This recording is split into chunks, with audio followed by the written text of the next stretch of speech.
আমাদের অতিথিরা আছেন আসছেন পশ্চিমবঙ্গ থেকে যারা এসছেন রাইটার্স ওয়ার্ল্ডের একে একে হাজির হচ্ছেন। তারা কয়েকদিনের টানা পরিশ্রম গেছে। ত্রিপুরা থেকে এসছেন, ত্রিপুরায়ও একটা অনুষ্ঠান ছিল, তাই বোধহয় ক্লান্ত, একটু সময় লাগছে। জ্যোতির্গময় পূর্ব দিগন্ত সাহিত্য উৎসব। আমরা সবসময়ই আলোর অন্বেষণ করি, অন্ধকারে বেশিক্ষণ থাকতে আমরা পছন্দ করি না। আলোই আলোময় হোক আমাদের জীবন, আমরা এটাই চাই। সবসময় আলোর রেখার অন্বেষণ করি।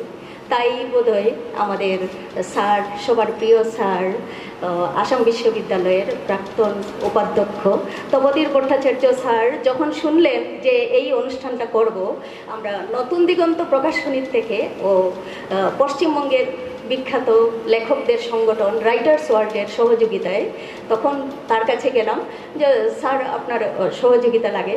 তো তিনি বললেন যে এটার নাম দাও জ্যোতির্গময় পূর্ব দিগন্ত সাহিত্য উৎসব। যেহেতু নতুন দিগন্ত প্রকাশনীর উদ্যোগে এই অনুষ্ঠানটা হচ্ছে, এই 3 দিন ব্যাপী অনুষ্ঠানটা হচ্ছে, তাই নাম দিগন্ত থাকলো পূর্ব দিগন্ত উৎসব। তো নামটা স্যারেরই দেওয়া, তপোধীর ভট্টাচার্য স্যারের। তো আমরা সবসময় স্যারকে পাই, তিনি খুবই জনপ্রিয় পশ্চিমবঙ্গে, আর এই আমাদের আসামে, বাংলাদেশে সব জায়গায় তিনি জনপ্রিয়। তো আমরা এই নামটা এর জন্যই তিনি দিয়েছিলেন স্যার, জ্যোতির্গময়, যে সাহিত্য খুব সম্ভব তিনি এর জন্যই দিয়েছিলেন যে সাহিত্য আলোর ঠিকানা। আলো সবসময় সাহিত্য আলোর কথা বলে। তো নতুন দিগন্ত প্রকাশনীর খোঁজ সেই আগের থেকে, জন্ম থেকে, 2009 এর জন্ম। তো সেই 2009 থেকেই আলোর ঠিকানায় চলেছে, আলোর খোঁজ করে চলেছে নতুন দিগন্ত প্রকাশনী। আমরা মনে করি যে সেই আলোর খোঁজ নিতে এখনও অনেক অনেক বাকি। নতুন দিগন্ত প্রকাশনী মনে করে সেই আলোর খোঁজের শেষ নেই, আলোর সীমারেখার শেষ নেই। আমরা আলোর পিছনে ছুটে চলেছি আর ছুটে চলবো সব দিন। তো যে স্যার যখন এই নামটা দিলেন সেটা অত্যন্ত পছন্দ হলো, অত্যন্ত ভালো লাগলো নামটা, যে নতুন দিগন্ত প্রকাশনী আলোর পিছনে ছুটে চলেছে। আর সেই আলোর পিছনে ছুটে চলতে চলতে রাইটার্স ওয়ার্ল্ড, পশ্চিমবঙ্গের যে বিখ্যাত সংগঠন, সেই রাইটার্স ওয়ার্ল্ড লেখকদের সংগঠন আমাদের সামনে আছেন, তারা সদস্যরা। তো তাদের সাথে নতুন দিগন্ত প্রকাশনীর একটা মেলবন্ধন তৈরি হয়, আমরা পরিচিত হই একে অপরের সাথে। তারপরে আমরা এই অনুষ্ঠান হয়, রাইটার্স ওয়ার্ল্ডের অনুষ্ঠান বিভিন্ন জায়গায় হয়। রাইটার্স ওয়ার্ল্ড থেকে আমাকে বলা হলো যে শিলচরে আমরা একটা অনুষ্ঠান করতে চাই। তো শিলচরে অনুষ্ঠান করতে চাই, তো আমাকে বললো যে আপনারা উদ্যোগী হন। তাই নতুন দিগন্ত প্রকাশনীর পক্ষ থেকে আমরা এই অনুষ্ঠানের আয়োজন করলাম সহযোগিতায় রাইটার্স ওয়ার্ল্ড। তো আমরা মনে করি যে আলোর খোঁজ, এটাও একটা বিরাট আলোর খোঁজ, আলোর ঠিকানা, এটাও একটা আলোর ঠিকানা। আজকে যে আমরা 3 দিন ব্যাপী উৎসবের আয়োজন করেছি, সেটা একটা সাহিত্য উৎসব হলেও সবাই সবার সাথে একটা সমন্বয়ের সেতু তৈরি হবে আমি মনে করি। আপনারা জানি না কার কি মত থাকতে পারে, তো আমি মনে করি সবাই যে পশ্চিমবঙ্গের লেখকদের সঙ্গে আমাদের এই বরাক উপত্যকার লেখকদের সমন্বয় আছেই। সেটা চন্দ্রিমা দত্ত বসে আছে, তিনি বলবেন সমন্বয় তো আগের থেকে আছে, অবশ্যই আছে। সেটা আরেকটু আমরা একটু দৃঢ় করব, আমরা দৃঢ় করতে চাই। আর আজকে আপনারা এখানে যারা আছেন, আমরা মনে করব যে আপনারা এই 3 দিনের অনুষ্ঠানে আপনারা আমাদের সঙ্গে থাকবেন। সবাইকে স্বাগত জানাচ্ছি, অনেক অনেক স্বাগত। আপনারা এসছেন আজকের অনুষ্ঠানে। আমরা অনুষ্ঠান শুরু করছি নতুন দিগন্ত প্রকাশনীর পক্ষ থেকে, আর রাইটার্স ওয়ার্ল্ড এর সহযোগিতায় আছে আজকের অনুষ্ঠান। এই অনুষ্ঠান সারাদিন ধরে চলবে। অনুষ্ঠানে আপনাদের আলোচনা আছে, কবিতা পাঠ আছে, কবিতা পাঠ চলতেই থাকবে, গল্প পাঠ চলবে, ছোট গল্প পাঠ, অনুগল্প পাঠ চলবে, কবিতা পাঠ চলবে। আমাদের কবিরা সারাদিন আসতে থাকবেন। অনেককেই বলা হয়েছে, জানি না কতজন, আমরা কতদিন ধরে প্রচার দিয়ে চলেছি। আমার আশুতোষ দাস দাদা আছেন, তিনি অনেকদিন ধরে প্রচার দিচ্ছেন। অনেকেই তপোধীর স্যার আছেন, তিনি প্রচার দিচ্ছেন। সবাইকে হয়তো জনে জনে ব্যক্তিগতভাবে বলা হয়তো সম্ভব হয়নি, এরকমও হতে পারে, হয়তো মিস হয়ে যায়, কিন্তু আমরা যথেষ্ট চেষ্টা করেছি সবাইকে ইনভলভ করার। আর আমি এখনও আহ্বান জানাবো, আপনারা যারা এই নিশ্চয়ই আজকে এর মধ্যে থেকে অনেকে পোস্ট দেবেন আজকের অনুষ্ঠানের, তো অনেককেই আমরা আহ্বান জানাচ্ছি যে সবাই আসুন, আমাদের অনুষ্ঠান চলতে থাকবে। বিকেলবেলা গানের অনুষ্ঠান আছে, আজকে ফকিরের অনুষ্ঠানও আছে সন্ধ্যার সময়, আর অনবরত গান চলবে। আমাদের লোকাল যারা শিল্পীরা আছেন তারাও গান করবেন, কলকাতার শিল্পীরাও গান করবেন, কবিতা পাঠ হবে, রাইটার্স ওয়ার্ল্ডের সদস্যরা করবেন, আমাদের যারা আছেন লোকাল স্থানীয় কবিরা করবেন। তো আমি এখানে উপস্থিত আছেন আমাদের শিলচর শঙ্কর মঠের মঠ মঠমিশনের অধ্যক্ষ স্বামী বিজ্ঞানানন্দজি মহারাজ। এখানে উপস্থিত আছেন ভুলাগিরি আশ্রমের অধ্যক্ষ ভুবনেশ্বরানন্দ জি মহারাজ আছেন। এখানে আসাম বিশ্ববিদ্যালয়ের প্রাক্তন উপাধ্যক্ষ ডক্টর তপোধীর ভট্টাচার্য স্যার আছেন। আমাদের বয়োজ্যেষ্ঠ ভাষা সংগ্রামী, যিনি প্রত্যক্ষ ভাষা সংগ্রামী 1961 সালে, সুনীল রায় আছেন। আমাদের মধ্যে উপস্থিত আছেন প্রবীণ কবি আশুতোষ দাস। আমাদের মধ্যে উপস্থিত আছেন রাইটার্স ওয়ার্ল্ডের সভাপতি স্বপন ভট্টাচার্য, লেখক স্বপন ভট্টাচার্য। উপস্থিত আছেন সুমিতা ঘোষ। সুমিতা ঘোষ তিনি একজন সুবক্তা হিসাবে তাকে সবাই জানেন। তো আমরা আলোচক হিসাবে ডেকে নেব যথাসময়ে। এখন আমি যাদের নাম বললাম একে একে আপনারা যদি আসেন মঞ্চে, তো আমরা একটু প্রদীপ প্রজ্বলন করতে চাই। স্বামী Bijnananandaji Maharaj, Swami Bhubaneswaranandaji Maharaj, Tapodhir Bhattacharya sir, Sumita Ghosh madam, Swapan Bhattacharya writers ওয়ার্ল্ডের সভাপতি স্বপন ভট্টাচার্য, প্রবীণ কবি আশুতোষ দাস। আমি অতিথিদের আহ্বান করব, আপনারা প্রদীপ প্রজ্বলন, আপনাদের শুভ হস্তে প্রদীপ প্রজ্বলন করুন। আমি রাইটার্স ওয়ার্ল্ডের সম্পাদক সুরঙ্গমা ভট্টাচার্য, কবি লেখক সুরঙ্গমা ভট্টাচার্যকেও মঞ্চে ডেকে নিচ্ছি। শুভং করতি বাচালং পঙ্গুলঙ্গয়তি গিরিম যৎকিপাতমং বন্দে পরমানন্দমাধবং। শুভং করতি কল্যাণং আরোগ্যং সুখসম্পদং শত্রুবিদ্ধিবিনাশায় দীপং জ্যোতি নমস্তুতে। দীপং জ্যোতি পরব্রহ্ম দীপং জ্যোতি জনার্দনং।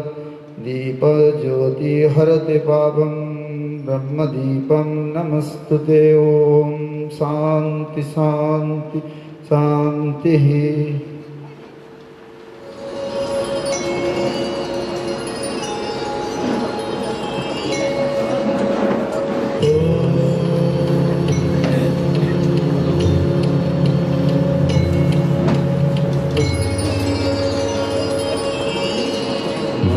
वक्रतुण्ड महाकाय सूर्यकोटि समप्रभ निर्विघ्नं कुरु मे देव सर्वकार्येषु सर्वदा।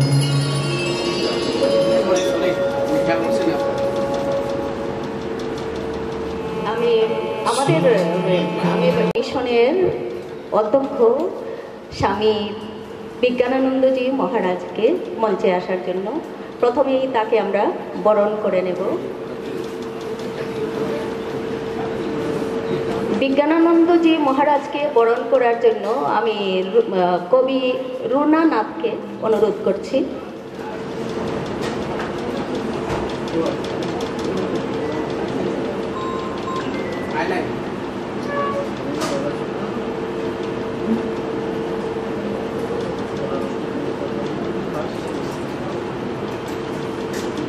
এবারে আমি অনুরোধ করব স্বামী ভুবনেশ্বরানন্দজি মহারাজকে মঞ্চে আসার জন্য। তিনি শিলচর ভোলাগিরি আশ্রমের অধ্যক্ষ। তাকে বরণ করে নেওয়ার জন্য আমি বিশ্বরূপা পুরকায়স্থকে অনুরোধ করছি। সঙ্গীত শিল্পী বিশ্বরূপা পুরকায়স্থ।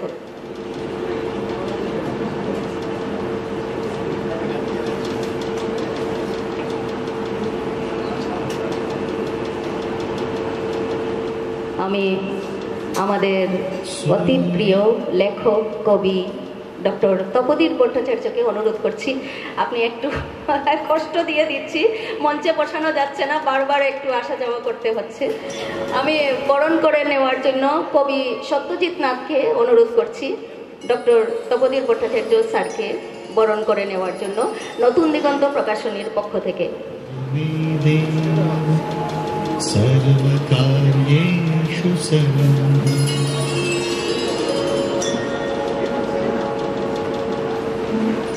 আমি স্বপন ভট্টাচার্য, রাইটার্স ওয়ার্ল্ডের পশ্চিমবঙ্গের সংগঠন, কবি লেখকদের সংগঠন রাইটার্স ওয়ার্ল্ডের সভাপতি স্বপন ভট্টাচার্যকে অনুরোধ করছি মঞ্চে আসার জন্য। আমি কবি মৃদুলা ভট্টাচার্যকে অনুরোধ করছি তাকে বরণ করে নেওয়ার জন্য নতুন দিগন্ত প্রকাশনীর পক্ষ থেকে। আমাদের আজকে পুস্তক প্রকাশ আছে লুৎফুর রহমান লস্করের, তিনি 85 বছর, তার খুব সম্ভব তার বয়স 85 বছর না 87 বছর, তিনি বলছেন হ্যাঁ 82 বছরের তিনি লেখক। তার একটা ইংরেজি গ্রন্থ প্রকাশিত হবে আজকে, একটু পরে একটা আলোচনা আছে, আলোচনা করেই তার গ্রন্থ উন্মোচিত হবে। আমি ডেকে নিচ্ছি সুমিতা ঘোষ, লেখক সুবক্তা সুমিতা ঘোষকে। তার বক্তব্য শুনে থাকবেন আপনারা, তিনি বিখ্যাত বক্তা আমাদের তদঞ্চলের। আমি ডেকে নিচ্ছি বিশ্বরূপা পুরকায়স্থকে তাকে বরণ করার জন্য।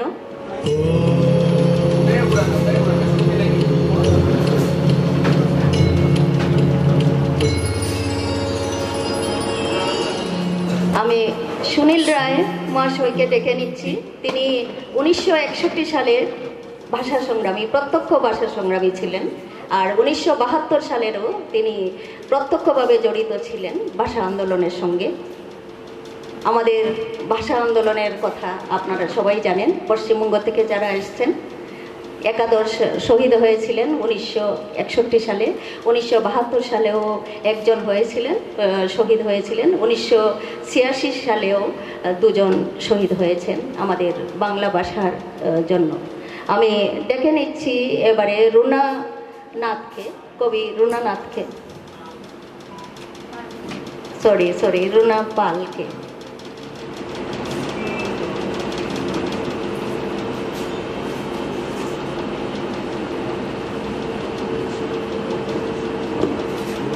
আমি ডেকে নিচ্ছি আমাদের অতি প্রিয় রাইটার্স ওয়ার্ল্ডের সম্পাদক সুরঙ্গমা ভট্টাচার্যকে, কবি লেখক সুরঙ্গমা ভট্টাচার্য, তিনি একজন বিখ্যাত সংগঠক। আমি বিশ্বরূপাকে ডেকে নিচ্ছি, তাকে সুরঙ্গমা ভট্টাচার্যকে বরণ করে নেওয়া হচ্ছে। আর উত্তরীয়টা একটু রয়ে গেছে, একটু পরে আমরা আবার করিয়ে দেব, উত্তরীয় রয়ে গেছে ব্যাগটা। আচ্ছা, যাই হোক, আমাদের এতদঞ্চল বাঁশের কাজের জন্য বিখ্যাত। আপনারা পশ্চিমবঙ্গ থেকে যারা এসছেন আপনারা জানেন নিশ্চয়ই যে আমাদের এতদঞ্চল বাঁশের কাজের জন্য বিখ্যাত। তো তার জন্য বাঁশের সূক্ষ্ম কাজের উপহার আমরা সবার হাতে তুলে দিচ্ছি। আপনারা জানুন, দেখে রাখুন, আপনাদের গড়ে রাখুন যে আমাদের এই অঞ্চলে বাঁশের কাজটা কিভাবে হয়। আপনারা এটা এই বিশ্ববিখ্যাত কাজটা আপনারা আরও ছড়িয়ে দিন, সেই উদ্দেশ্যেই এই সামান্য উপহার। তো আমি ডেকে নিচ্ছি কবি আশুতোষ দাসকে মঞ্চে। কবি আশুতোষ দাস একজন চির যুবক, আপনারা সবাই জানেন, আমরা তার কাছ থেকে অনুপ্রেরণা পাই। তাকে বরণ করে নেওয়ার জন্য আমি বিশ্বরূপাকে ডেকে নিলাম।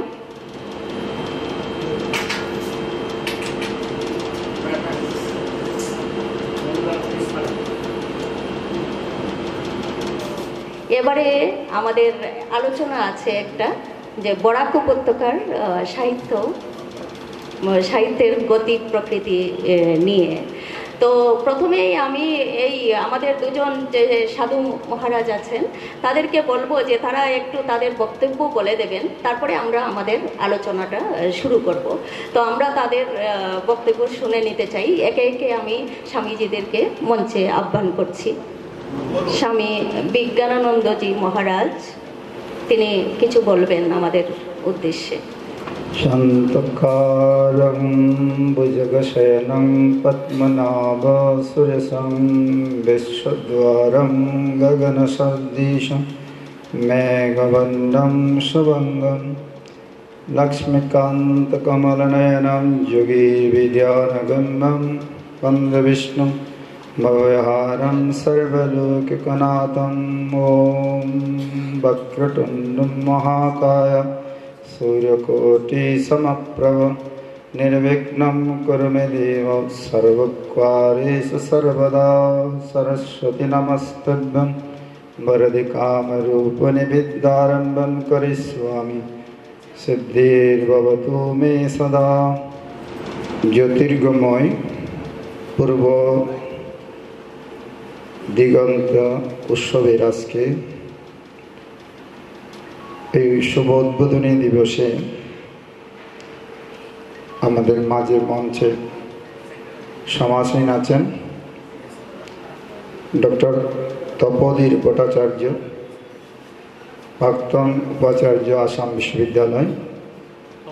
উপস্থিত আছেন ডক্টর সুমিতা ঘোষ, বিশিষ্ট লেখক এবং বক্তা।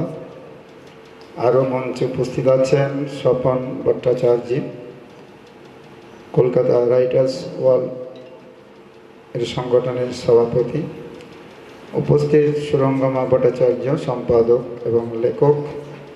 উপস্থিত আছেন আশুতোষ দাস, কবি এবং সাহিত্যিক, এবং আরও অজানা অনেক কবি এবং সাহিত্যিক।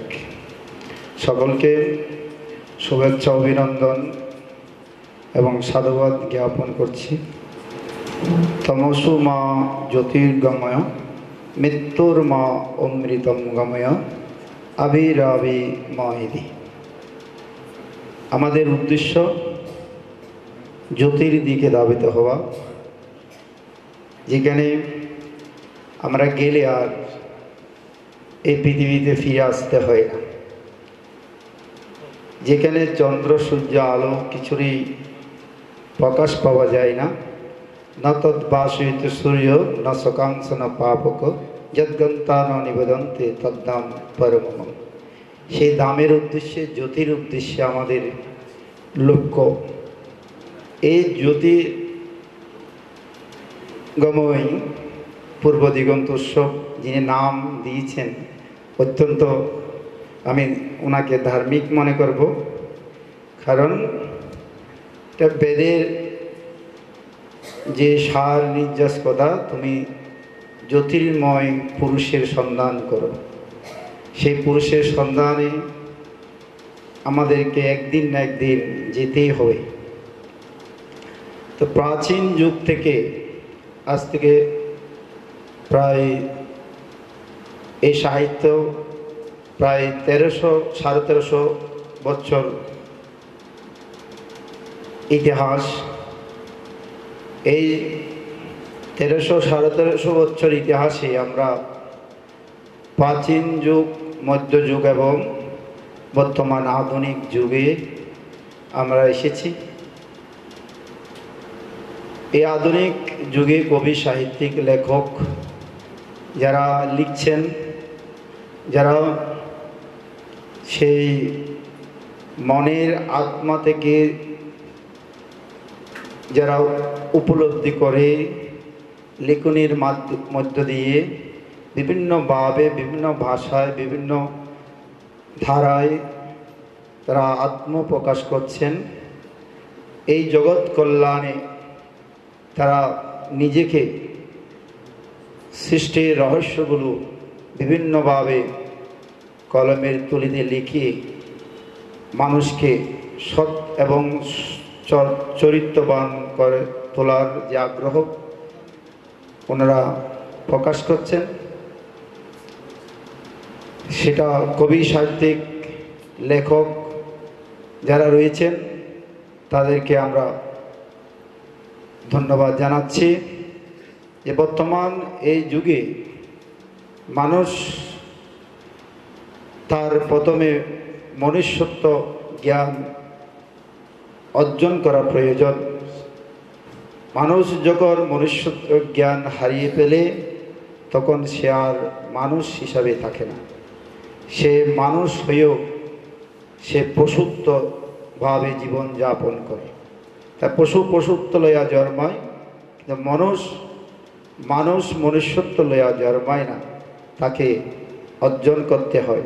জ্ঞানহীন মানুষ পশুবি সমান। তো জ্ঞান অতি পবিত্র একটি বস্তু। জ্ঞান বিহীনে সর্বমনীন মুক্তির্ন ভবতি জন্মসতেন। আমরা এই জ্ঞান গীতায় দেখতে পাই, ভগবান অর্জুনকে বলছিলেন যে সেই জ্ঞান আমি প্রথমে সূর্যকে দিয়েছিলাম।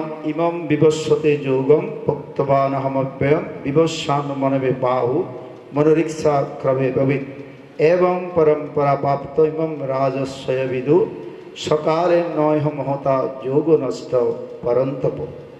কিন্তু সেই জ্ঞান আবার কালক্রমে নষ্ট হয়ে গেল। প্রথমে সূর্যকে দিয়েছিলাম, সূর্য তার পুত্র মনুকে, মনু ইক্ষ্বাকুকে, ইক্ষ্বাকু থেকে পরাক্রমে রাজসীগণ লাভ করলেন, কিন্তু কালের মোহ বসে সেই জ্ঞান নষ্ট হয়ে গেল। তো আমরা যে পূর্ব প্রাচীন যুগে এবং মধ্যযুগে যে সাহিত্য চর্চা বিশেষ করে আমরা পেয়েছি, এটা যদি এই যুগে যদি এইভাবে প্রকাশ না হয়, চর্চা না হয়, সেটা কালের গাছে সেটাও নষ্ট হয়ে যেতে পারে।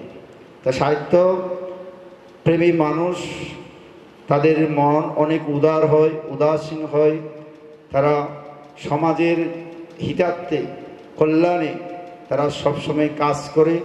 তারা এই সাহিত্যের মধ্য দিয়ে এই প্রকৃতি সৌন্দর্যকে তুলে ধরেন। তাই তারা জগতে কল্যাণের জন্য তারা জন্মগ্রহণ করেছেন। এটা অতি সৌভাগ্য। আমরা মানব জন্ম পাই বহু লক্ষ যোনি ভ্রমণ করে, 84 লক্ষ যোনি ভ্রমণ করে মানব জন্ম পাই, কিন্তু এটা অনেক দুর্লভ। এর থেকে আরও দুর্লভ যারা জ্ঞানী, বুদ্ধিজীবী, সাহিত্যিক, গীতিকার, সুরকার, কবি, এইভাবে জন্মগ্রহণ করা। বর্তমান সমাজে সুশৃঙ্খল পরিবেশ সৃষ্টি করার জন্য যেমন সাহিত্যের প্রয়োজন, তেমন শৌর্য, বীর্য, ব্রহ্মচর্য এগুলোর প্রয়োজন। শুধু সাহিত্য চর্চার মধ্যে দিয়ে জগতের কল্যাণ করা সম্ভব নয়। আমাদের এর পাশাপাশি শৌর্য, বীর্য, সহিংসতা, ব্রহ্মচর্য এগুলো আমাদেরকে পালন করতে হবে। আমাদের পূর্ব ঋষিরা এই সাহিত্যকে যুগ যুগ ধরে মানুষের মাঝে প্রচার করেছিলেন। বশিষ্ঠ থেকে শুরু করে, চৈতন্য থেকে শুরু করে, রামানুজ থেকে শুরু করে, কালিদাস থেকে শুরু করে, সুরদাস থেকে শুরু করে আদিগুরু শঙ্করাচার্য অনেক অনেক কাব্যগ্রন্থ লিখেছিলেন। ওনারা আত্মপ্রকাশ করেছিলেন, জীবন কিভাবে পরিচালনা করা যায়, কীভাবে মানুষকে সৎ কার্যে নিয়োজিত করা যায়, এইরকমভাবে ওনারা অনেক গ্রন্থ প্রকাশ করেছিলেন। ওনারা যুদ্ধ করেছেন সতের জন্য, সততার জন্য।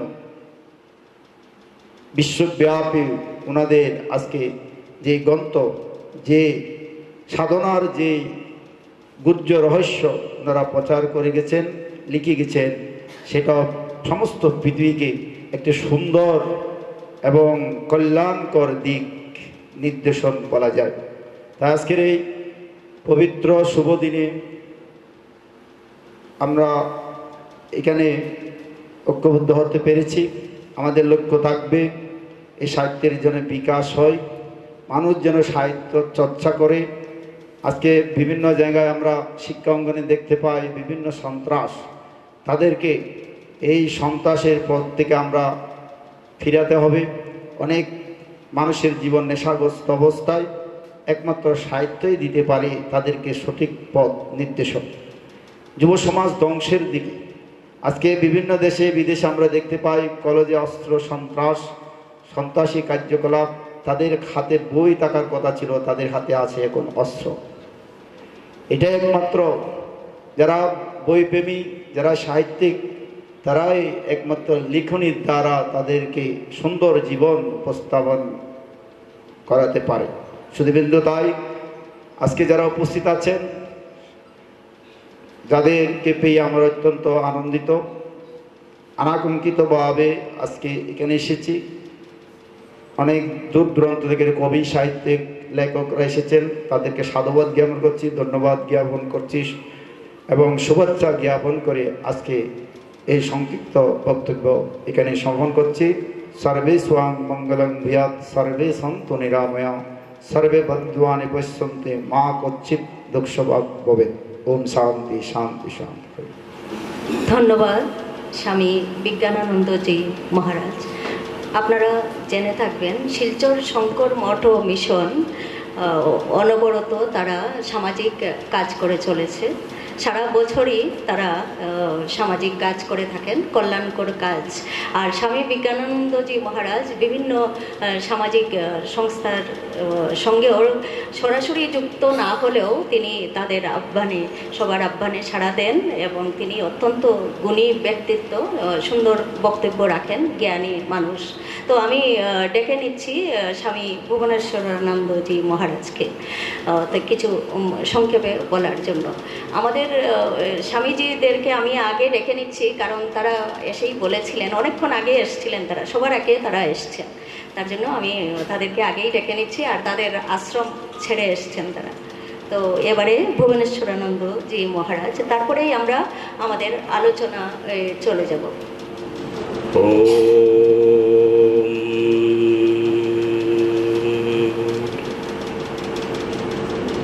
असतोर्मा सत्यमय तमसोर्मा ज्योतिर्गमय मृत्योर्मामृतंगमय आविराविमयेति। ओम शांति शांति शांति।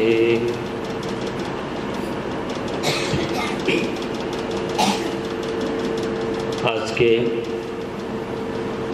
पूर्व दिगंत প্রকাশনের সাহিত্য উৎসবে উপস্থিত সকল কবি, সাহিত্যিকার সকলের প্রতি আন্তরিক শ্রদ্ধা অভিনন্দন জ্ঞাপন করে একটু কথা বলবো। কারণ আমরা তো সাহিত্যিক নয়, তথাপিও সাহিত্যিকতা কোথাও না কোথাওভাবে মানুষের জীবনের সাথে যুক্ত থাকে। আজকে এখানে অনেক গুণী ব্যক্তিত্ব সম্পন্ন, যাদের অনেকগুলো গুচ্ছ বর্ণের শব্দ সংযোগে বিশাল সমুদ্রের মতন তাদের ভিতরের অন্তঃস্থলের যে ভাবটা বিভিন্ন গ্রন্থাদির মাধ্যমে যে প্রকাশ করে থাকেন, সমাজের বিভিন্ন দিক দিগান্তরের বিভিন্ন স্তরের যে ভাবনাগুলি তারা তাদের ঘুরালো লেখনীর দ্বারা প্রকাশ করেন, সেটা মানব সভ্যতার বিকাশে এবং মানব সভ্যতারকে সুষ্ঠুভাবে বেঁচে থাকা, তাদেরকে একটা সুস্থ সমাজ গড়ে ওঠার জন্য বিশাল বড় একটা প্রয়াস। তো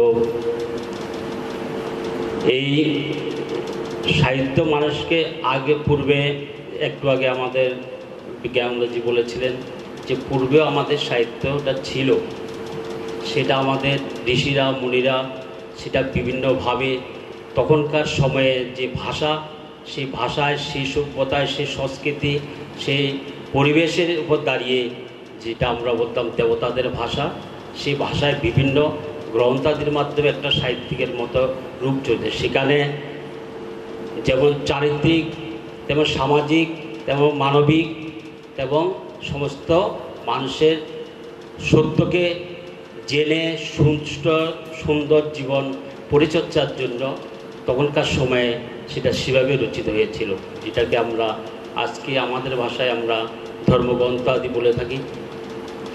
আধুনিক যুগের যে বর্তমানে আমাদের যেসব সাহিত্যিক কবিরা তাদের অন্তরের ভাবনাটা বাস্তবমুখী করে তোলার জন্য সমাজের প্রত্যেকটা মানুষের সর্বস্তরের মানুষকে জাগরুক করার জন্য তাদের যে লেখনী, সেই লেখনীটা দ্বারাই সমাজ এবং সমাজের সর্বস্তরের সব রকমের পরিবেশকে গুছিয়ে একটা মানব সভ্যতার সুন্দর দৃষ্টান্ত তুলে ধরেছেন, যেটা আজকের এইখানে লেখা রয়েছে ব্যানারে, অসতোর মা সদ্গময়, তমসোর মা জ্যোতির্গময়, যেটা আমাদের বেদের উপনিষদের মন্ত্র বলে আমরা জানি। তো তমসোর মা জ্যোতির্গময় এই কথাটা বাদ দিয়ে অসতোর মা সদ্গময়, তমসোর মা জ্যোতির্গময়, জ্যোতির্গময় কথাটার অর্থ নিশ্চয় আপনাদের খুব অনুভব করেছেন এবং অনুভূতিতে রয়েছে যে জ্যোতির্ময় শব্দটা একটা আলোময় সত্তা। প্রত্যেক জীবনের আলোর জগতে আমরা বেঁচে থাকতে চাই, অন্ধকার কেউ থাকতে চাই না। তো অন্ধকার থেকে, এর তামসিকতার থেকে সত্য এবং সুন্দর আলোময় জগৎকে নিজেকে গড়ে তোলার জন্য যে আজকে সাহিত্য একটা দিক নির্দেশন করবে, তাই এই সাহিত্যিকতাটাকে আরও সর্বস্তরের মানুষের কাছে পৌঁছে যাক। আপনাদের অক্লান্ত পরিশ্রম এবং আপনাদের যে সূক্ষ্ম চিন্তা মানব সভ্যতা বিকাশের জন্য, সেটা সর্বস্তরে দিক দিগন্তরে, গ্রামে শহরে নগরে সর্বত্র প্রচার হোক। এবং আজ এই যে সাহিত্য উৎসব, সেটা এখানে বিশেষ বিশেষ কিছু ব্যক্তিবর্গের মধ্যে হয়তো আপনারা লেখালেখি জগতের সাথে ওতপ্রোতভাবে যুক্ত আছেন বলে প্রকাশ, কিন্তু আজকে কত পার্সেন্টেজ লোক সাহিত্য চর্চা করার মানসিকতা তৈরি হয়েছে? শহরে, গ্রামে, গ্রামের প্রত্যন্তরে শ্রমজীবী মানুষের মধ্যে সাহিত্যিকের আলোটা ছড়িয়ে দেওয়ার দরকার। সেখানে পৌঁছানোর মতো আমাদের যেমন হয়তো সময় সুযোগের অভাব রয়েছে, তেমনি ওই প্রত্যন্ত গ্রাম অঞ্চলে যে সমস্ত মানুষগুলি বাস করছেন তাদের মধ্যে সেই চেতনাটাও বিকাশ হওয়ার দরকার। আজকে সমাজ শুধু শহর অঞ্চলে সমাজের প্রত্যেকটা মানুষের যে বৈষম্যতা দেখা যায়, প্রত্যেকটা মানুষের যে একটা উচ্ছৃঙ্খল জীবনযাপন দেখা যায়, সেটা শুধু সমাজ নয়, সেটা গ্রামে পৌঁছে গেছে আজকাল।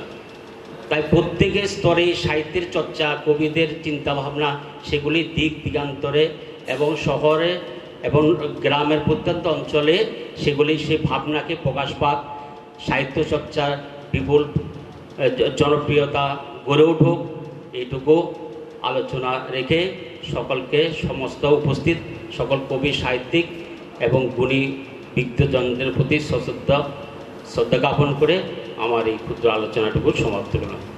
সকলকে ধন্যবাদ। অনেক ধন্যবাদ স্বামী ভুবনেশ্বরানন্দজি মহারাজ। তিনি ভোলাগিরি আশ্রমের অধ্যক্ষ।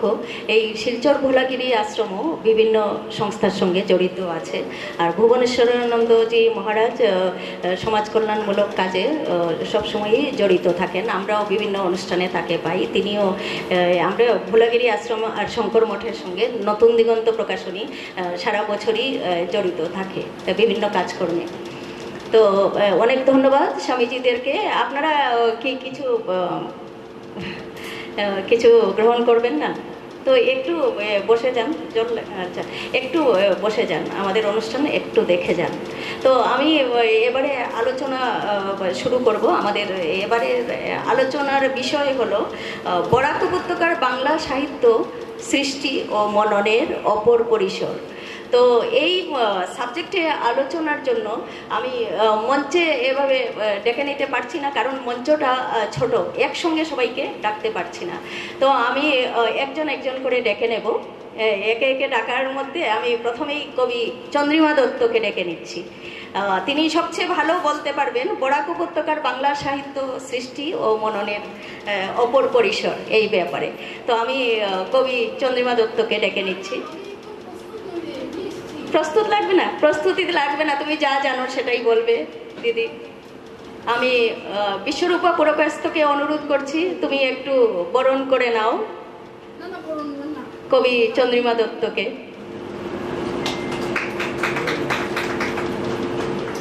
লাড্ডু গোপালকে পেয়ে আমি নিজেই লাড্ডু হয়ে গেছি। আসলে সত্যি আমি একদম প্রস্তুত নই, আপনারা এসছেন সেটা শুনেছি, আর মিতা আমাকে আগে একটা পাঠিয়েছিল পোস্ট, সেটা আমি খুলতে পারিনি আসলে। তো কালকেই কথা হয়েছে, আজকে আমি ভেবেছিলাম এই উন্মোচন অনুষ্ঠানে এসে একটু দেখে চলে যাব। যাই হোক, আপনারা যারা বাইরে থেকে এসছেন তাদের সকলকে বরাক উপত্যকার পক্ষ থেকে আপনাদের শুভেচ্ছা, ভালোবাসা, এবং এই কটা দিন আপনারা এই আনন্দ উপভোগ করুন সাহিত্য অনুষ্ঠানে, সেটা মানে শুভেচ্ছা রাখছি। আমি ওই না একটি গ্রুপ আছে সাহিত্যের ইয়ার গ্রুপ, তো সেখানে আমি সুরঙ্গমার নাম শুনেছি এবং আমি আছি, আমি কিছু বলি না ওখানে, সবার ভালো পোস্টগুলো পড়ি, সবগুলো পড়া সবসময় সম্ভব হয়ে ওঠে না। আজকে একটা বয়সে এসে দাঁড়িয়েছি, গগ্রাসিক গিলা যেটাকে বলে সেটা পারি না, যে লেখাগুলো খুব মন ছুঁয়ে যায়, জীবনের সঙ্গে সম্পৃক্ততা যেখানে খুঁজে পাই সেই লেখাগুলোকে বেশি করে পড়ি, সেখানে একটা আলাদা রুচিবোধ তৈরি হয়ে গেছে। আজকে আমাদের মধ্যে তপোদীপদা আছেন, সুমিতা আছে, এবং পশ্চিমবঙ্গ থেকে যারা এসছেন আশুতোষদাও আছেন, তো সবাই অনেক ভালো ভালো কথা বলবেন। তবে আমি একটি বরাক উপত্যকা নিয়ে এই কথাটি বলছি যে এই মুহূর্তে প্রচুর তরুণ প্রজন্মের ছেলেমেয়েরা লিখছে, এটা আমাদের জন্য একটি অবশ্যই মানে কি বলবো আনন্দ সংবাদ। কেন কি একটু আগে মহারাজজি বললেন যে আসলে একটা পোর্শন কিন্তু এই প্রজন্মের ছেলেমেয়েরা অনেক বেশি উত্তাল, পশ্চিমী মানে কি বলবো ওদের সভ্যতা অনুযায়ী সেই পার্টি, নাচ, গান, এইসব সাহিত্য সেখানে তাদের কাছে কিছুটা দূরে। আবার একদল কি হচ্ছে প্রচুর লিখছে, যারা লিখছে তারা কিন্তু সংস্কার করছে আমাদের এবং এই সমাজকে, তো সেটা আমাদের জন্য অনেক বড় একটি ব্যাপার। আর আমাদের পথপ্রদর্শক হিসাবে তো আছেনই তপোদীপদা। আমি তপোদীপদাকে বেশি ভালোবাসার জায়গায় রাখি, ওইটা কবিতাটার জন্য বেশি। প্রবন্ধ দাদার তো সেসব পড়ি, সেসব অনেক বক্তব্য, কবিতা আমাকে অন্য একটা প্রেরণা দেয় এবং সবাইকে দেয় আশা করি। আসলে শিক্ষাটা খুব মনে প্রাণে গ্রহণ করলে পরেই বোধহয় সেই বিষয়টা লেখা যায় যেখানে মানে আমরা গ্রহণ করতে পারি বা কোনটা বর্জন করতে পারি সেটা আমরা বুঝতে পারি।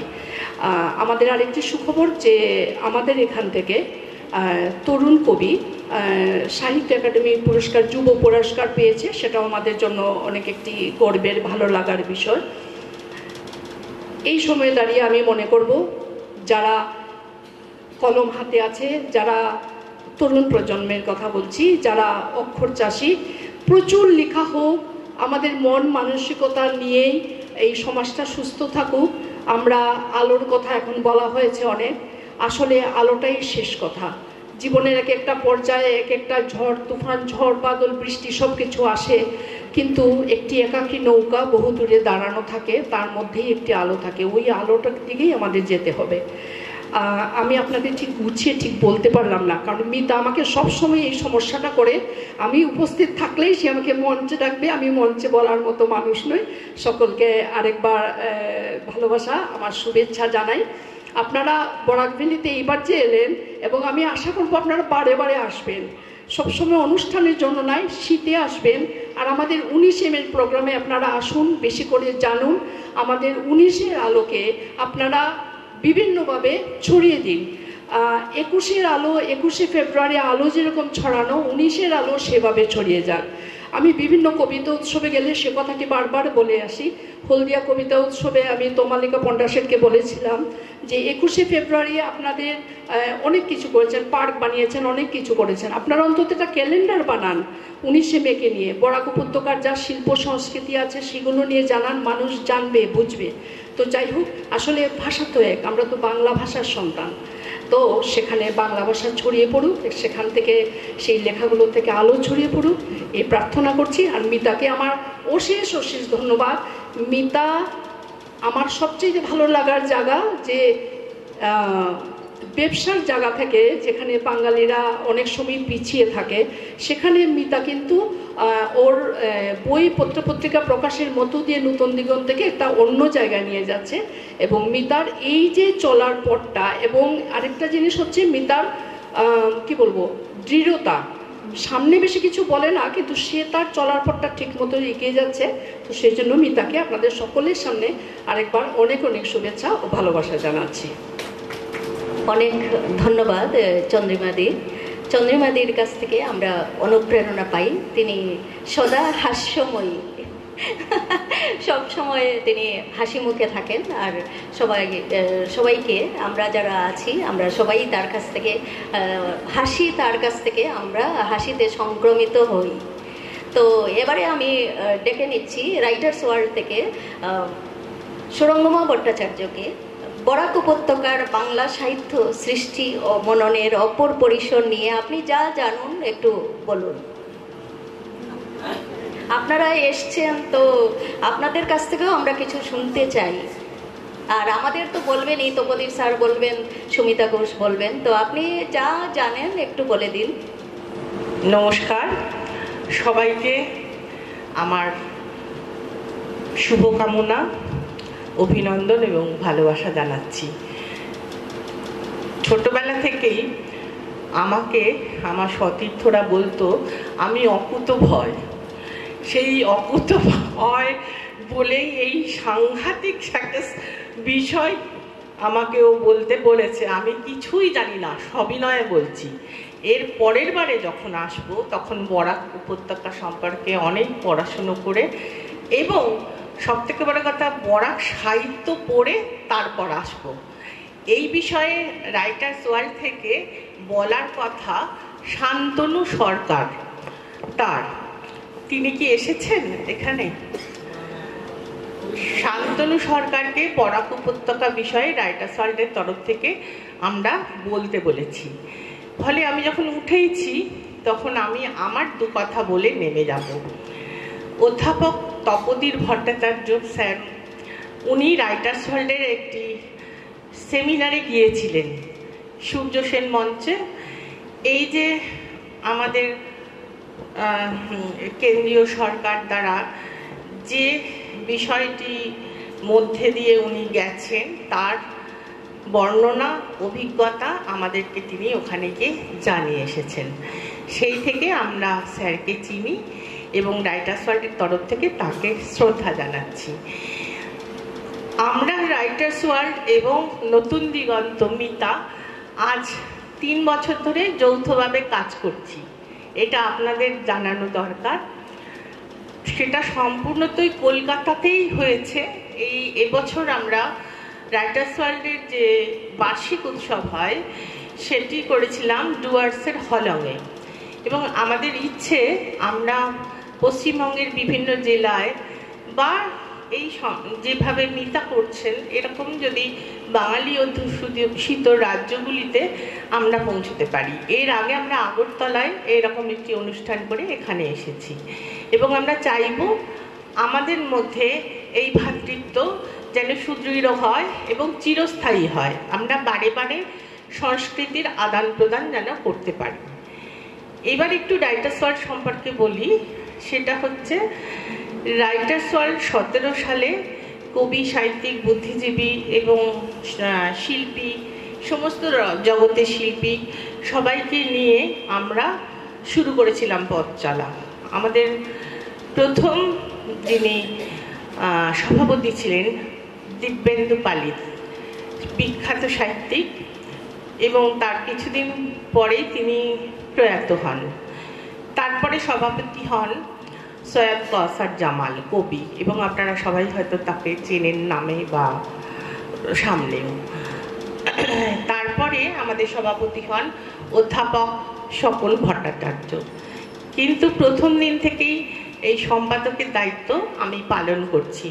আমি জানি না কতটা কি করতে পেরেছি, তবে রাইটার্স ওয়ার্ল্ড শুধুমাত্র সাহিত্য নিয়েই কাজ করে তা নয়, আমরা সামাজিক বিভিন্ন মানে অসুবিধার সময় রাস্তাতে নেমেছি, ঝড় জল বৃষ্টি বা সামাজিক যে সমস্ত ঘটনাবলী আমরা দেখতে পাই সারা ভারতবর্ষ জুড়ে, সেই সব ব্যাপারেও যেমন একটি উদাহরণ দিই, আমরা কাশ্মীরের যে মেয়েটি আসিফা যেভাবে নির্যাতিতা হয়েছিলেন তার জন্য আমরা রাস্তায় নেমেছিলাম।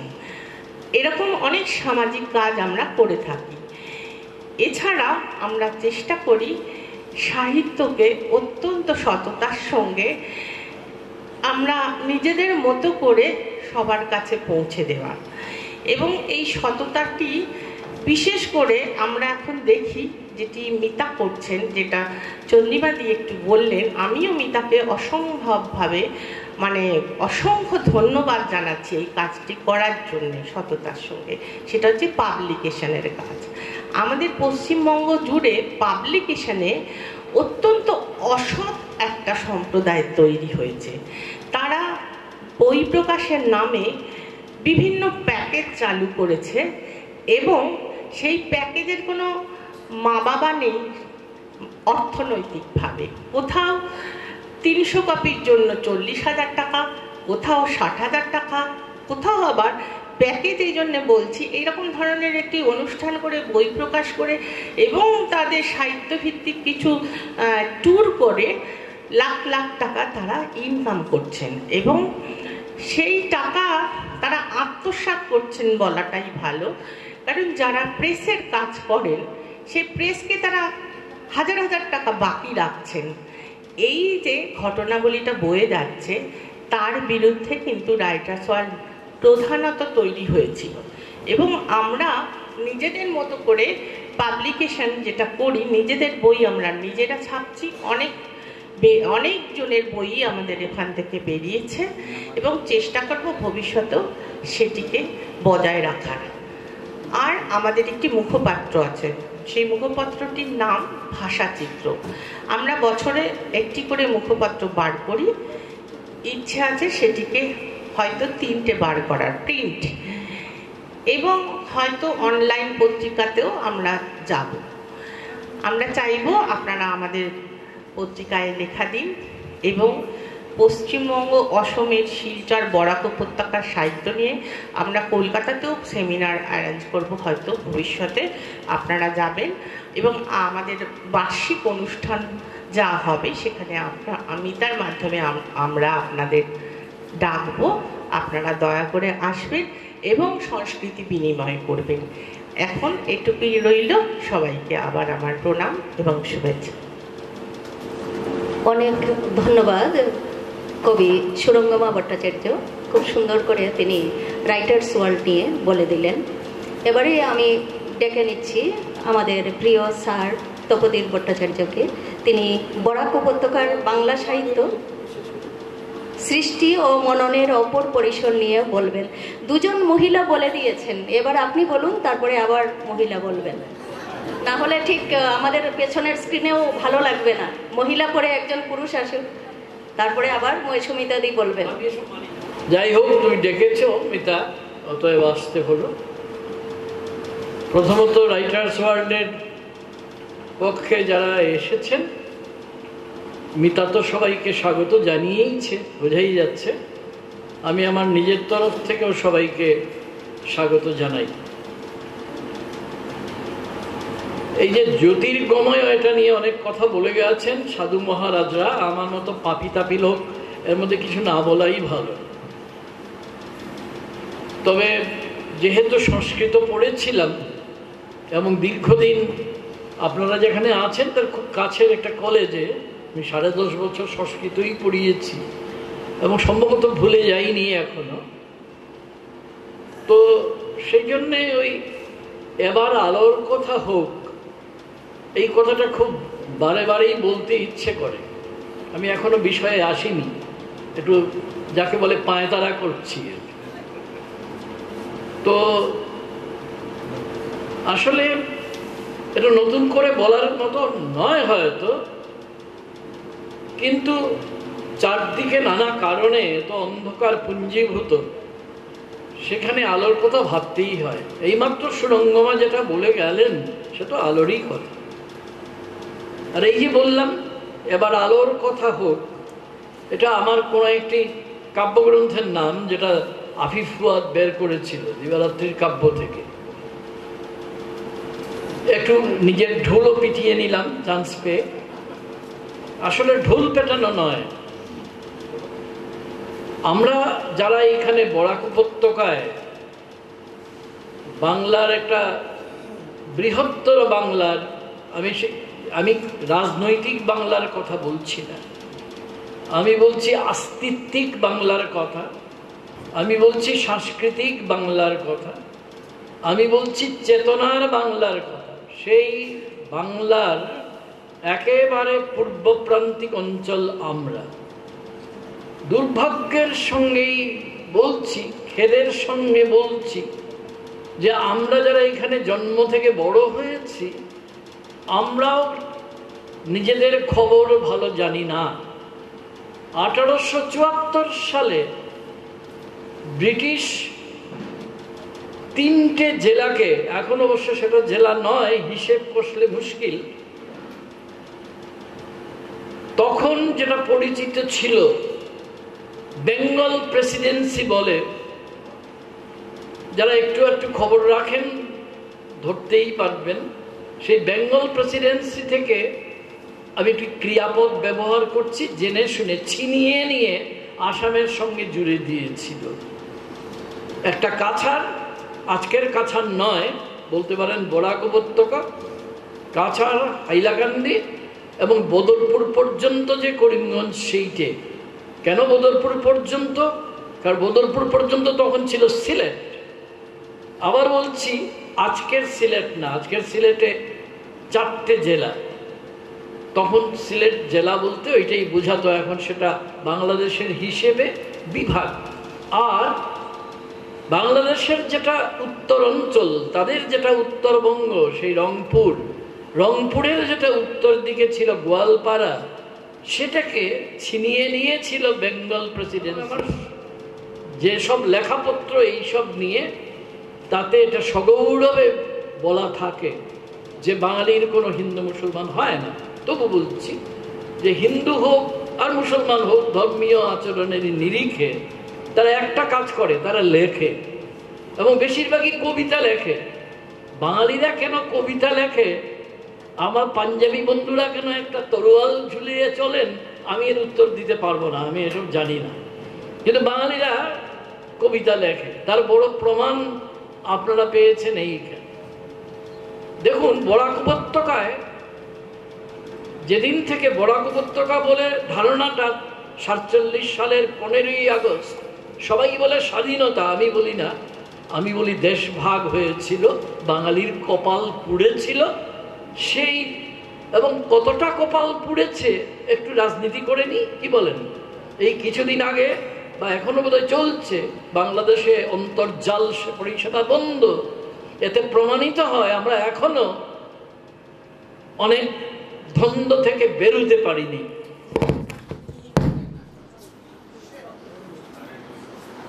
আমি ভাই বলে যাচ্ছি, আমাকে দমানো যাবে না, আমাকে দাবায় রাখতে পারবা না। শেখ মুজিবুর রহমান বিখ্যাত 7ই বক্তৃতা, যাই হোক 7ই মার্চের বক্তৃতা রমনার ময়দান থেকে, আমি রমনা থেকে নয়, নিতান্তই এখানে একটা হোটেল কক্ষ থেকে বলছি, আমাদের দাবানো যায়। তার প্রমাণ হচ্ছে আমাদের এখানে কবিতা লেখা হচ্ছে অনেক শুরু থেকে। আমি ইচ্ছে করেই কারণ নাম বলবো না, কারণ নানা ঝামেলা আছে। অঙ্কের নাম বললেন না কেন, তিনি অঙ্কে পছন্দ করেন না, তমুককে বেশি পছন্দ করেন তাই তার নাম বলছেন, সেই জন্য না। ইতিমধ্যে আমরা অনেক সময় পেরিয়ে এসেছি কিনা, এবং আমার পরে আমার বোনটি কথা বলবে, এবং সে আমার চেয়ে অনেক ভালো বলবে সুবক্তা হিসেবে, এবং আমি এই জন্য আমি কিছু আলফাল কথা বলে চলে যাব। সেটা হচ্ছে এই, যেদিন থেকে বাঙালি নিজেদের চিনতে আরম্ভ করেছে, বুঝে নেই হয়তো, কারণ 15 আগস্টের পরে আমার তো জন্ম হয়েছে স্বাধীনতার 3 বছর পরে, 2 বছর পরে, তো প্রায় 2 বছর, একটু মিথ্যে বললাম, একটু কয়েক মাস কম হবে এনিওয়ে। তো যেদিন থেকে বোঝার বয়স হয়েছে সেদিনই জেনেছি যে আমরা এমন একটা অঞ্চলে বাস করি যেখানে যারা বাংলা ভাষায় কথা বলে সে তার আত্মপরিচয় ঘোষণার একটা প্রাকশর্ত হিসেবে ধরে নেয় লেখালেখি করা।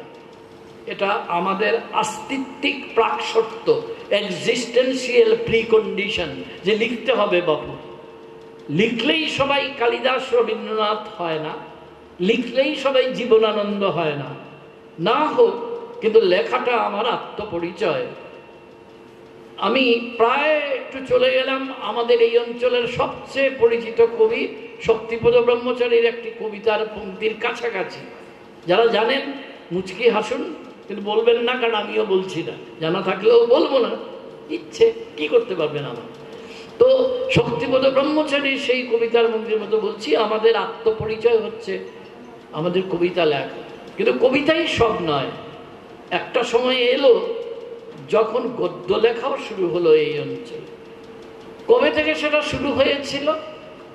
সত্যি কথা বলতে কি, ওই দেশভাগ হওয়ার আগে থেকেই এমন কেউ কেউ ছিলেন যারা দেশভাগের দ্বারা প্রতারিত, বিতাড়িত ভাল লাগে না, তাই উপসর্গ দিয়ে এটাকে একটু প্রকৃষ্ট বানিয়ে ফেললাম, যে বিতাড়িত নয়, প্রতারিত হয়ে যখন এপার থেকে ওপার থেকে এপারে চলে এলেন, তাদের অনেককে আমি ব্যক্তিগতভাবেও চিনতাম। এখানে 1-2 জন আছেন, আমি দেখছি, কারোর নাম বলবো না বলেছি তাই বলছি না, তাদের ব্যক্তিগতভাবে চিনতেন এবং এরা তাদের মতো করে লিখে গেছেন। কেন? কারণ এছাড়া সব কিছু হারিয়ে আসা মানুষের আত্মপরিচয় ঘোষণার অন্য কোনো উপায় জানা ছিল না। তাই আমি দাবি করব, হ্যাঁ, আমি দাবি শব্দটাই উচ্চারণ করলাম, যে আমি দাবি করব যে আমরা যে বাঙালি, সেই পরিচয়ের গৌরব, তার মহিমাটা আমরা প্রচার করতে চেয়েছি একদম শুরু থেকেই। কে কতটুকু এগিয়েছেন সেটা তত গুরুত্বপূর্ণ নয়, লিখেছেন যে এটাই বড়। দেখুন, যারা আমাকে পছন্দ করে না, চুপি চুপি বলছি, মাইক তো সব প্রকাশ করে দিচ্ছে, আমি তার জন্য দায়ী নই, যে এটা একটা ঘটনা যে আমাকে বেশিরভাগ লোকই অপছন্দ করে। তো কেন অপছন্দ করে? কারণ আমি কঠিন কঠিন সব প্রবন্ধের বই লিখি বলে। কিন্তু আমি সেইখানে একটা কথা ওই প্রবন্ধ থেকেই আনতে হবে, উপায় কি, যে আমরা এই যে লিখি, আমরা লেখালেখিকে অনেক সময় সাহিত্য শব্দটা বলা যায়। পূর্ব দিগন্ত উৎসবেও যেমন একটা সাহিত্য আছে, আমি কিন্তু মিতাকে ঠুকছি না মোটেই চান্স পেয়ে, কারণ আমাকে সে ডেকে এনেছে, আমি তাকে ঠুকবো নাকি? এটা হয়। কিন্তু একজন খুব জাদ্রেল একজন সাহিত্যতাত্ত্বিক ফ্রান্সের রোলাবার্ট, আমি তার ভক্ত, তিনি বলেছিলেন, দেখো বাপু, লেখা সেটা হচ্ছে মুক্ত, ওপেন স্পেস দেয়, সেটা মুক্ত পরিসর দেয়। আর সাহিত্য মানে চাপাচাপি, ওভাবে লেখো না, এভাবে লেখো না, এইরকম হিসেব কষে লেখো, নিয়মতান্ত্রিকভাবে লেখো, এটাকে বলে লিটারেরিনেস। ইংরেজি করে না বললে আবার নিজের এটা দেখানো যায় না তো ভাবটা, তাই একটু ইংরেজি বলে ফেললাম। সেটা হচ্ছে সাহিত্য, আমি এটাকে বাংলায় বলি সাহিত্যিকতা। কিন্তু সাহিত্য মানেই কিন্তু লেখা নয়। আমাদের এই অঞ্চলের শুরু থেকেই আমরা সাহিত্য নয়, লেখার পেছনে গেছি। কেন জানেন? কারণ আমাদের পেছনে দাঁড়ানোর মতো কোনো প্রতিষ্ঠান কোথাও ছিল না। আমি দেশ পত্রিকা বা আনন্দবাজারকে গালাগাল দাম করেই বলছি, গালাগাল দিতে চাইছি না নাম না বলে, যে এরাই প্রতিষ্ঠান। প্রতিষ্ঠান মানে যেটা আমাদের মধ্যে অচলায়তন তৈরি করে। এটা আমাদের এই অঞ্চলে যেখানে আমরা বেঁচে থাকার লড়াই করতে হয়েছে আমাদের পূর্বজদের। সত্যি কথা বলতে কি, আমার তত হয়নি। আমার মা বাবার যেটা হয়েছিল আমার সেটা হয়নি। তা না হলে কি একটা কেন্দ্রীয় বিশ্ববিদ্যালয়ের উপাচার্য হয়ে আমি অবসর গ্রহণ করি? সুতরাং আমার কিসের লড়াই? আর লড়াই যেখানে নেই সেখানে ওই সাহিত্যটাই হয়, লেখা হয় না। আমাদের অঞ্চলে ভাগ্যিস কোনো প্রতিষ্ঠান ছিল না, এবং এই জন্যই আমাদের এখানে কোনো দাদা ধরার ব্যাপার নেই, কোনো দিদি ধরারও ব্যাপার নেই, এবং আমাদের অঞ্চলে যে যেমন ভাবে পারে লিখে চলেছে, যেটা আমার বোন চন্দ্রিমা একটু আগে এসে বলে গেছে। ও খুব চতুর, তাই না বলার জন্য সে একটা বেশ বাহানা তৈরি করেছিল, কিন্তু এটা কাজের কথা বলে গেছে যে এইখানে অনেকে লিখছে। ঠিক আমারই ছাত্রী, প্রত্যক্ষ ছাত্রী, আমি তাকে শ্রেণীকক্ষে পড়িয়েছি আসাম বিশ্ববিদ্যালয়ের বাংলা বিভাগে, তো সে এইবার ওই যুব পুরস্কার পেয়েছে, ভালো কথা। আমরা কিন্তু এই যে আমি একটু মেয়েদের একটু যেন ঠেকান দিতে চেয়েছিলাম, ও খুব এই জন্য প্রেস রেগে মেগে উঠেছিল। আরে আমি কে সেটা করার? আমাদের অঞ্চলে এইরকম আরেকজন মেয়ের কথা গল্প করবো, যদিও সে শিলংয়ে চলে গেছে, সে কিন্তু কৃত্তিবাস পুরস্কার পেয়েছিল কবিতার জন্যে। সে শিলংয়ের না, তাই বরাক উপত্যকার কথা কি বলা যায়? কি করে বলবো? বরাক উপত্যকার সরোজা বাবু যে তার বাবা, তো সে বরাক উপত্যকার নয় কেন? আমি নিশ্চয়ই তার জন্য একটু অহংকার করব। বরাক উপত্যকা থেকে মেয়ে নয় না, শান্তনু তো বোধহয় মেয়ে নয়, শান্তনু ঘোষ, যাকে এইখানে অনেকে চেনেন ইংরেজির বিরাট অধ্যাপক হিসেবে, আমার কাছাড় কলেজে সে আমার সহকর্মীও ছিল, কিন্তু আমি তাকে, এবং যুগসংঘ পত্রিকার সম্পাদক ছিল, কিন্তু আমি তাকে চিরকাল মনে রেখেছি, রাখবো। প্রথম কৃত্তিবাস পুরস্কার পেয়েছে এই জন্যে নয়, কৃত্তিবাস পুরস্কার পেয়েছে ভালো কথা, গর্ব করতে পারছি, কিন্তু তার কবিতার মধ্যে এমন একটা স্বর ছিল, শক্তিপদ ব্রহ্মচারী, উদয়ন ঘোষ, বিজিত কুমার ভট্টাচার্যদের উপস্থিতি সত্ত্বেও যে নিজেকে আলাদা করে চিনিয়েছিল। আমাদের দুর্ভাগ্য, সে দুম করে একদিন লেখা ছেড়ে বেরিয়ে গেল আর লিখল না। তার সেই রকম সময়ে আমার বয়স কম, আমি শতক্রতু পত্রিকা করি, শেষ যে দুটো কবিতা তার কাছ থেকে আমরা পেয়েছি কিন্তু শতক্রতু পত্রিকাতে, এবং তার কাছ থেকে কবিতা আদায়ের জন্য যে ঝুলাঝুলি করতে হয়েছিল, আমি একটা মুক্ত গদ্য লিখেছিলাম শান্তনুর সঙ্গে ঝুলোঝুলি, সে এক লোমহর্ষক কাণ্ড, আজকে আর বলছি না। তো এইসব নিয়েই কিন্তু আমাদের শিলচর কিন্তু থেমে থাকেনি। একটু বেশি শিলচর করছি না, আমার ছোট ভাই আশু খেপে যাবে। আশুর মতো একজন আন্তর্জাতিক পরিচিতি সম্পন্ন কবি থাকা সত্ত্বে আমি কি করে হাইলাকান্দির কথা বলি না? আমি শিলচর সাম্প্রদায়িকতা করছি। করিমগঞ্জেও তো আমার বন্ধু, আমার সহপাঠী জন্মজিৎ রায় ছিল, এই নাম বলবো না বলে নাম বলে ফেললাম, কি কাণ্ড। আবার সুনীল গাঙ্গুলি, কেউ কথা রাখে না। 33 বছর কেমন কি করে 75 বছর কেটে গেল, দেখা যাচ্ছে আমিও কথা রাখছি না। কিন্তু আমি কারণ এখন থেকে আমি কারণ নাম করব না, নাম করাটা গুরুত্বপূর্ণ না, একটা লড়াই চলেছে কিন্তু এইখানে। আরে যেখানে বাঙালি হওয়াটাই অপরাধ, যেখানে বাংলাভাষী বললেই আপনার উপর তকমা পড়ে যায় যে আপনি বাংলাদেশি, সেইখানে আমার লেখালেখি, সাহিত্য বলছি না, আমার লেখালেখির লড়াই যদি না হয় তাহলে কোথায় হবে সেই লড়াই? মাদাগাস্কারের সেইখানে গিয়ে লড়াই খুঁজব? আমাদের এখানে কম হোক বেশি হোক, যারাই লিখছে তারাই একটা যুদ্ধ করছে। আমার এই বোনটি মিতা, সে কি যুদ্ধ করছে না? একটু আগে চন্দ্রিমা সেটা বলেও গেল। যেমনই হোক, এখানে তো আমি আনন্দ পাবলিশার্স আর দেশ পাবলিশিং আশা করে লাভ নেই, কিন্তু সে তো একটা লড়াই করছে। আমি নিশ্চিত এমন অনেক মুহূর্ত তার আসে যখন গভীর নৈরাশ্য তার অন্তরকে ছেয়ে ফেলে, মনে হয় আমি যেটা করছি এটা কি কেউ দেখছে? কেউ না দেখুক, কিন্তু সে তো বের করে যাচ্ছে। আজকেও একটু পরে আপনারা কিছু বইপত্র এইখান থেকেই প্রকাশ করবেন। এই যে সবগুলো মিলিয়ে আমাদের এখানে কোনো প্রতিষ্ঠান নেই, আমাদের এখানে প্রকাশনা নেই, আর এই যে আমাদের পত্রিকা শতক্রতু দীর্ঘদিন 1973 সালে প্রথম বেরিয়েছিল, গত বছর এটা 50 বছর পূর্তি হলো। মাঝখানে আমি শিলচর ছেড়ে চলে গেলাম উত্তরবঙ্গ বিশ্ববিদ্যালয় ইত্যাদি, তারপরে আসাম বিশ্ববিদ্যালয়ে এসে গম্ভীর বাংলার অধ্যাপক হয়ে বসলাম। সেই দিনগুলোতে পত্রিকা হয়নি, কিন্তু তারপরে আবার আমরা পত্রিকা করেছি। তো আমি আমার শতক্রতুর কথা বলছি না, শিলচরে শক্তিপদ ব্রহ্মচারীদের সময় যে অতন্দ্র হয়েছিল, অতীন দাসদের সময়ে যে শতাব্দী হয়েছিল এবং আরো কত কাগজ হয়েছিল। মেয়েরা, এটা যে কত বড় জিনিস। এবার একটু মজা করার চেষ্টা করি, দেখি পারি কিনা। আমরা যখন পত্রিকা পড়তাম, এখানে মেয়েদের সংখ্যাই বেশি বোধ হয়, আমি গুনিনি, তবু বলছি, তখন একজন মেয়েও কবিতা লেখে না কেন, এটা নিয়ে আমাদের মধ্যে বেশ একটা পুরুষালী একটা অহংকার ছিল। এবং খুব বাজে কথাও বলতাম, এগুলো বলা উচিত না, তাহলে আমাকে অ্যান্টি ফেমিনিস্ট বলে নিন্দে করা হবে। আমার অনেক বোনেরা এখানে আছে, ছাত্রীও আছে, তারা বলবে স্যার এসব কি বলছেন কি।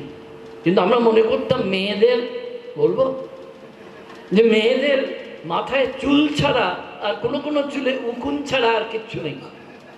কি খুব বাজে মিসোজাইনিস্ট কথাবার্তা নয়, কিন্তু না, এখন আর এখানে কেউ বলবে না, কারণ এইখানে এখন আমাদের এবার একটু নাম করতেই হবে, না করলে অন্যায় হবে। চন্দ্রিমা, শর্মিলা অবশ্য নেই এখানে, এদের মতো ছেলে মেয়েরা এখন এসেছে এবং তারা আসাতেই, তাদের আগে অনুরূপা বিশ্বাস, তাকে দিদি বলছি বটে, কিন্তু তিনি আমাকে আক্ষরিক অর্থে জন্মের পরে কুলে নিয়েছিলেন, কিন্তু মাসি ডাকা হয়নি তো কোনোদিন। তিনি আমার মাকে দিদি বলতেন নানা কারণে, কিন্তু আমি তাকে কোনোদিন দিদি ছাড়া অন্য কিছু ডাকিনি, কিন্তু তিনি আমার মাতৃসমান। তো আমাদের এই অঞ্চলে মেয়েদের যে তিনি একটা, শুধু সাহিত্যের কথা বলছি না, যে আত্মপ্রত্যয়ের পাঠ দিয়েছিলেন, সেই পথ লক্ষ্য করে স্বীয় কীর্তির ধ্বজা ধরে ক্লাস 9-এর বিদ্যা ফলিয়ে দিচ্ছি যে আমরাও হব বরণীয়র মতো এসেছে মানবী গোষ্ঠী। কতজন তাদের মধ্যে এখন লিখছে, কেউ গল্প লিখছে, কেউ কবিতা লিখছে, এবং যা হয় প্রথম সাহস হয় না, তারপরে যখন দেখা যায় ও একটু দৌড়াচ্ছে, তখন মনে হয় তাহলে আমিও একটু দৌড়ে দেখি না কেন। ফলে আজকে 2024 সালের মাঝামাঝি বোধহয় পেরিয়ে যাচ্ছি না, মাঝামাঝি, হ্যাঁ বোধহয় নয়, পেরিয়ে গেছি, কারণ একটা জুলাই মাসও শেষ হতে চলেছে। তো অনেক মেয়েরা লিখছে, ছেলেরা তো লিখবেই, কারণ কিন্তু আরো অনেক সংকটও আছে। এই সংকট যে আমরা খুব বুঝতে পারছি সবাই, এমন কিন্তু নয়। কিন্তু আজকে খারাপ কথাগুলো আমি আর না হয় নাই বা বললাম, এমনি অনেক বদনাম আছে আমার, বললাম তো বাজারে আরো বদনাম যুক্ত হবে। যে সংকটের চেহারা আমরা বোধহয় ঠিক বুঝতে পারছি না সবাই, তাই আমাদের লেখার মধ্যে সামূহিকভাবে বলছি, এককভাবে নয়, অনেক সময় আমরা বোধহয় নিজেদের মুখোমুখি হতে ভয় পাই।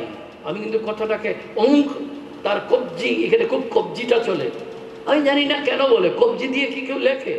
আমি তো টাইপ করতেও পারি না, আমি তো এখনো সেই সাবেক যাই সব অখাদ্য জিনিস লিখি, হাত কলম দিয়েই লিখি, এবং কলম তো আঙুলে ধরি, কবজি কি কাজে লাগে? কিন্তু আমাদের সময় থেকে বলা হতো ওর কবজিটা খুব শক্ত। এখন অনেক মেয়েরা এসেছে, অনেক নতুন ছেলেরা এসেছে যাদের কবজিটা শক্ত, কিন্তু মাঝে মাঝে মনে হয় যে তাদের হৃদয় থাকলেও হৃদয়ের সঙ্গে মগজের একটা সম্পর্কের কোথাও ঘাটতি আছে। আমার মনে হয় খারাপ লোকে কতই তো ভাবে, এগুলো শুনতে নেই, বা শুনলেও পাত্তা না দিলেই ভালো।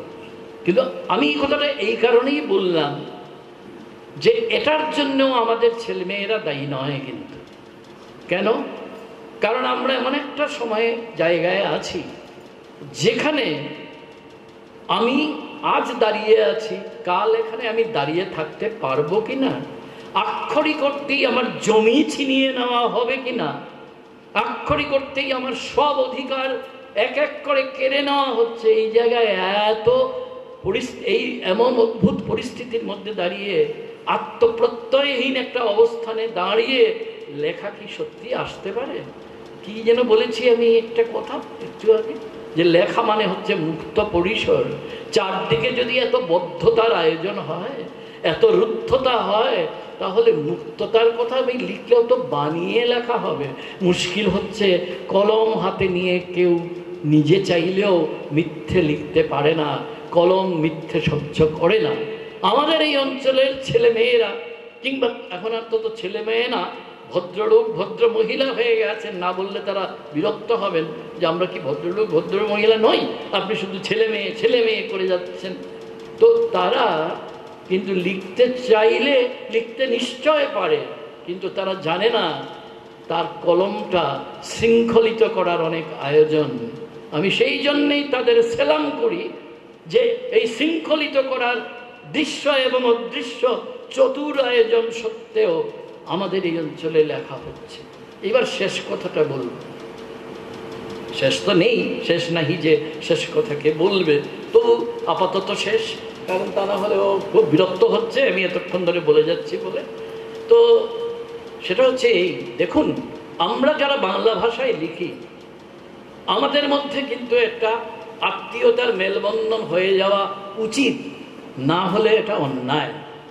আপনি কলকাতাতেই লিখছেন, না শিলিগুড়িতে লিখছেন, না দুর্গাপুরে বসে লিখছেন, না পুরুলিয়াতে বসে লিখছেন, না হাইলাকান্দিতে বসে লিখছেন, না শিলংয়ে বসে লিখছেন, যেখানে বসে আপনি লিখছেন, এমনকি তার বাইরে, কারণ বলতে গেলে অনেক কথা বলতে হয়, অনেক নাম উচ্চারণ করতে হয়, অনেক জায়গার নাম উচ্চারণ করতে হয়।